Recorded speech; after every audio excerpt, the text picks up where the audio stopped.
عدل و انصاف ایسا ہونا چاہیے کہ چار لوگ یاد رکھیں اور کام ایسے ہونے چاہیے کہ مر کے انسان زندہ رہے۔ ایک واقعہ ہے کہ ملزم ایک 15 سالہ لڑکا تھا، ایک سٹور سے چوری کرتا ہوا پکڑا گیا۔ پکڑے جانے پہ گارڈ کی گرفت سے بھاگنے کی کوشش کی، مزاحمت ہوئی اور مزاحمت کے دوران سٹور کا ایک شیلف بھی ٹوٹ چکا تھا۔ جب اسے عدالت کے سامنے پیش کیا گیا، جج نے فرد جرم سنائی اور لڑکے سے پوچھا کہ کیا تم نے واقعی کچھ چرایا تھا؟ تو آگے سے جواب آتا ہے بریڈ اور پنیر کا پیکٹ چرایا، اس کا میں اعتراف کرتا ہوں۔ جج صاحب پوچھتے ہیں کیوں؟ جواب دیتا ہے مجھے ضرورت تھی۔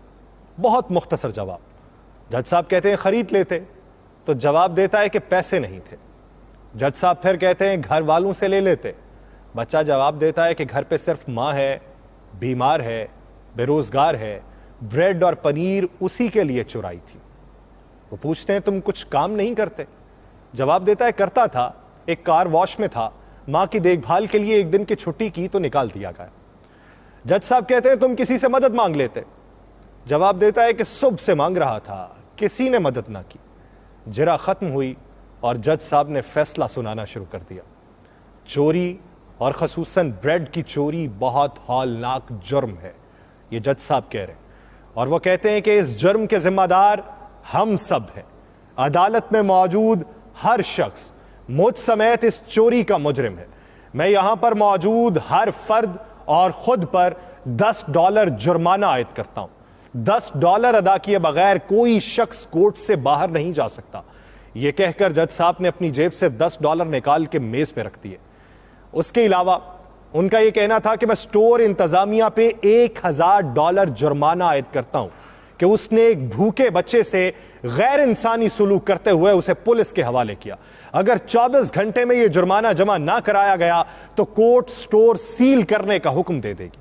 اور فیصلے کے آخری ریمارکس یہ تھے کہ سٹور انتظامیہ اور حاضرین پر جرمانے کی رقم لڑکے کو ادا کرتے ہوئے عدالت اس سے معافی طلب کرتی ہے۔ فیصلہ سننے کے بعد حاضرین تو اشک بار تھے ہی، اس لڑکے کی تو گویا ہچکیاں بندھی ہوئی تھیں اور وہ بار بار جج کو ایک مسیحا کے طور پہ دیکھ رہا تھا۔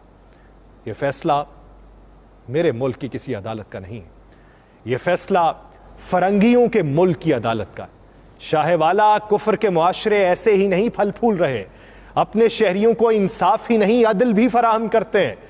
کفر کا معاشرہ ایک مثال سے باقیوں کی زندگی بے مثال بنانا جانتے ہیں۔ شاہ والا کفر کے معاشرے انسانوں کی بنیادی ضروریات زندگی سمجھ رہے ہیں۔ ہم جنہیں کفر کا معاشرہ سمجھ رہے ہیں وہ ہمارے نزدیک تو کچھ اور ہی معاشرہ ہے، اور اسے سہل کرنے کے لیے وہ لوگ کوشاں ہیں۔